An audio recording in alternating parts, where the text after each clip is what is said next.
Saul, how's it going? Great to see you again. To see you too. This is another big fight, Cinco de Mayo weekend. It's the unofficial holiday of boxing, your official holiday for fighting against Jaime Munguia, May 4, T-Mobile Arena, Amazon Prime. Another big fight for you, you know. And this is a different kind of fight for you because you're fighting a fellow Mexican, which you haven't done since Julio Cesar Chavez in 2017. After you've indicated throughout the years that you really didn't want to fight a fellow countryman, but here we are with Jaime. What made Jaime the perfect opponent for you? I say that, yeah. But sometimes you need to do it. I think this fight with Jaime is gonna be very important for Mexico. No, two Mexicans in the Cinco de Mayo weekend in Las Vegas. Everybody watching us. I think it's big for Mexico. It's big, and I love being involved in these kind of fights, and I'm proud about to give the opportunity to Jaime Munguia, the first two Mexican fighting the four belts. So I feel proud about it. I was there for the Beverly Hills press conference. We had it in English, we had it in Spanish. You could tell the magnitude of the event. There was a different energy inside of the building, too, just with the anticipation for this one. I personally am expecting a different kind of fight in this one from you specifically, maybe even a back and forth war because of Jaime's fighting style.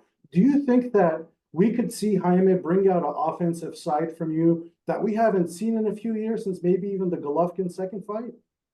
Yeah, I think the styles make fights.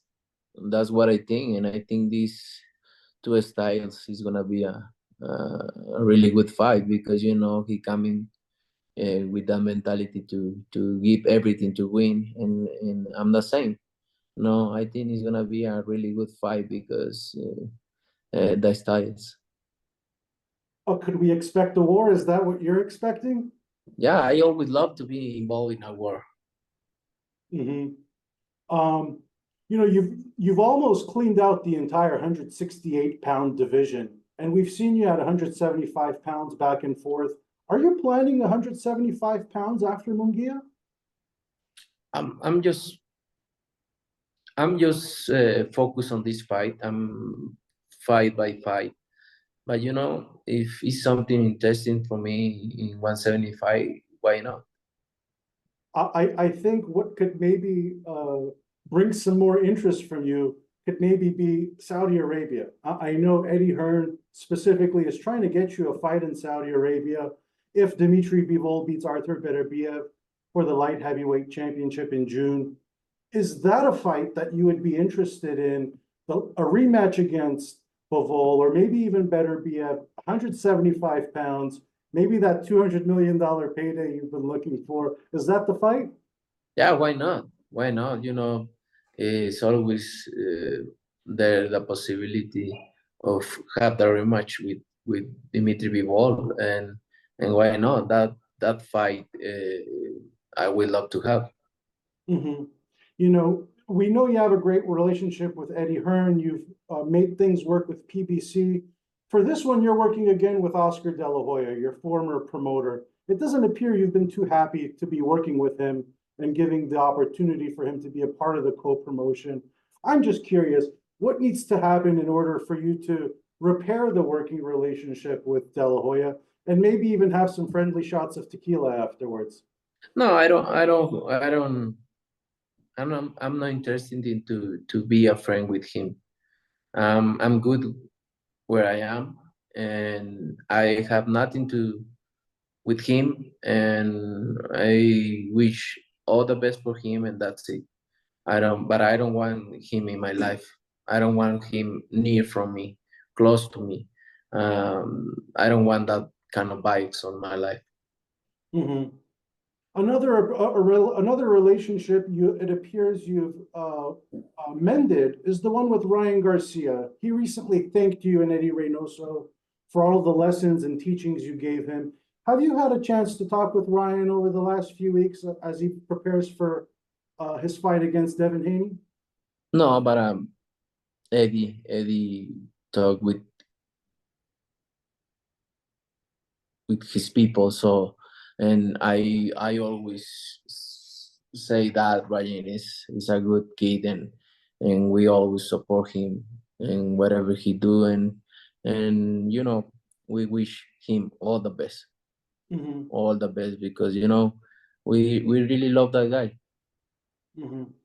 You know, Saul, it wouldn't be considered an official interview if I didn't ask you about David Benavidez. Everyone wants to ask you about David Benavidez, so I have to as well. You know, fans believe you're ducking Benavidez by this $200 million price tag. What's your message to the fans, to your critics who say that you're dodging Benavidez? That's not my fans. That's my critics. So that's a different. And they always have something to say about me. When he's Golovkin, when he's Lara, when he's Coro, when he's now it's Benavides. And if you see me, my resume, I fought with everybody. So I don't have anything to say to that people because they never gonna understand that. Because they see, but they don't wanna understand. So I'm happy with what I'm doing, and I'm gonna still doing. You also said Benavidez brings nothing to the table outside of 25 extra pounds on fight night. David said he's open to a rehydration clause. And then what?